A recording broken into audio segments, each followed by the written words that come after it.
음식 배달과 포장이 그야말로 폭증하는 와중에 배달 대행 업체들의 횡포도 갈수록 심해지고 있습니다.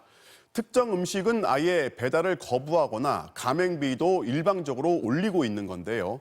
요즘 피자집 배달이 거부당하는 이유, 또 식당 주인이 직접 배달에 나서는 이유를 김세진 기자가 취재했습니다. 경기도 수원의 한 피자 가게입니다. 8년째 이용해오던 배달 대행 업체로부터 최근 이 지역에선 더 이상 피자 배달을 안 한다는 통보를 받았습니다. 배달 기사들이 부피가 큰 피자 배달을 거부한다는 겁니다.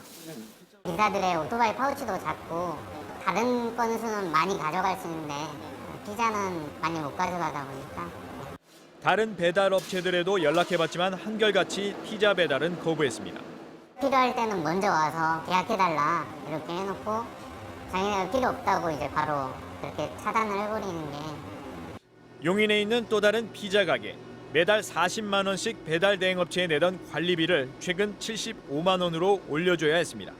2, 3일 전에 와서 나는 세금을 너무 많이 내야 되고 나는 지금 이거 마이너스고 가맹비를 올려야겠다 이렇게.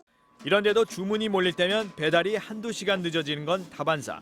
하지만 항의에도 업체 측은 나 몰라라는 반응입니다. 배달이 늦어지면 배달 앱엔 곧바로 나쁜 리뷰나 평점이 달리는데 음식점주들에겐 사형 선고나 다름없습니다. 가맹비를 올려주면 콜은 신경 써서 잘 빼주실 거냐 그랬더니 그거 가맹비하고 콜 잘 빼는 거하고는 별개의 문제고. 배달 대행업체에 시달리다 못한 음식점주들은 직접 배달에 나서고 있습니다. 이 순대집 사장은 가게에 간이 침대까지 마련해놓고 직접 배달을 다니는데 잠시 앉을 새도 없다고 말합니다. 회사도 그 시간에도 빨리 안 잡아요. 그러니까 결국에 저는 안 쉬고 계속 하는 거죠. 배달원을 직접 고용하는 곳도 있습니다. 하지만 비싼 인건비에 오토바이 보험료 등을 부담한다 해도 사람 관리가 쉽지 않아 이 족발집은 아들 친구들이 와서 배달을 돕고 있습니다. 대행에 아예 막 사람 구하기 힘들고 한 달 되면 월급 타면 그냥 그 다음 날은 나오지 않고. 음식점주들이 배달 대행업체의 횡포에 속수무책인 건 후진적인 업계 관행 때문.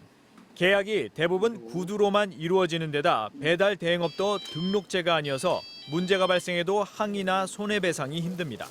인력 부족도 문제입니다. 업계는 주문에 비해 배달 인력이 20% 정도 부족한데 최근 쿠팡이나 배달의 민족 같은 대형 업체들이 기사 확보를 위해 배달비를 올려주면서 인력난이 가중됐다고 말합니다. 쿠팡은요, 비 오는 날 2만 원까지 오른대요. 서로 뺏어가려고 하는 그런 거다 보니까 기사를 되게 아사리판이에요. 그러니까요. 코로나로 위기에 처한 음식점들에게 유일한 버팀목인 배달 주문. 하지만 배달앱 수수료 부담에다 일부 배달업체의 횡포까지 심해지면서 자영업자들은 2중 3중의 고통을 겪고 있습니다. MBC 뉴스 김세진입니다.